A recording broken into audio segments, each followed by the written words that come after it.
নমস্কার, সকলকে অনেক অনেক স্বাগত জানাই আমার নতুন একটা ভিডিওতে। আশা রাখছি তোমরা সবাই খুব ভালো আছো। আর আজকে আমি করব কি জানো তো, শুনলে হাসবে। লাউ দিয়ে আলু দিয়ে সয়াবিন দিয়ে তরকারি। হয়তো ভাববে এটা আবার কেমন তরকারি। ও সাথে কিন্তু আমি একটুখানি কি বলবো, ওই যে মটরশুঁটিও দেবো। আর এই টাইপের বিভিন্ন রকম তরকারি কিন্তু আমি করি, খেয়ে দেখি কেমন লাগে।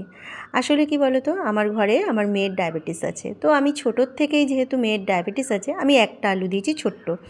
তো মেয়ের যেহেতু ডায়াবেটিস আছে, সেই জন্য না আমি বিভিন্নভাবে রান্না করে দেখি, মানে এক্সপেরিমেন্ট করি যে কেমন স্বাদ লাগে খাবারগুলোতে। তো সেই জন্য আমি গুছিয়ে নিয়েছি। আর এদিকে রান্না করতে করতে না, সন্ধেবেলা রান্না করছিলাম, রান্না করতে করতে একটু ভাবলাম একটু কফি খেয়ে নিই। যদিও আমি কফি খেতে ভালোবাসি না, তো চা পাতা প্যাকেটই খুঁজে পাচ্ছি না, তো সেই জন্য একটু কফি বানিয়ে নিলাম নিজের জন্য। আর তারপরে রান্না করছি। আর এদিকে সোয়াবিনগুলো সেদ্ধ করে নিচ্ছি। আমি বরাবরই মেয়ের জন্য এরকম টাইপেরই রান্না করি। অ্যাকচুয়ালি কী বলো তো, আমি যদি এখন আলু দিয়ে সোয়াবিন দিয়ে মাখা করে তরকারি করি, তাহলে আমার মেয়ের পেটে কোনো সবজিই যাবে না। তো সেই জন্য আমি এই ধরনের রান্নাবান্না ঘুরিয়ে ঘুরিয়ে করি।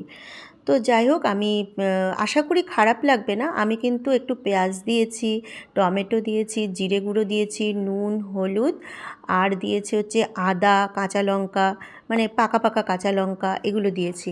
দিয়ে ভালো করে মিক্সিতে পেস্ট করে নিয়েছি। আর একটা কী বলো তো বন্ধুরা, দেখো, নিজের শরীরকে সুস্থ রাখা দিয়ে কথা, তারপরে যদি হয় ছেলে মেয়ের শরীরের ব্যাপার, তাহলে তো আরও বেশি।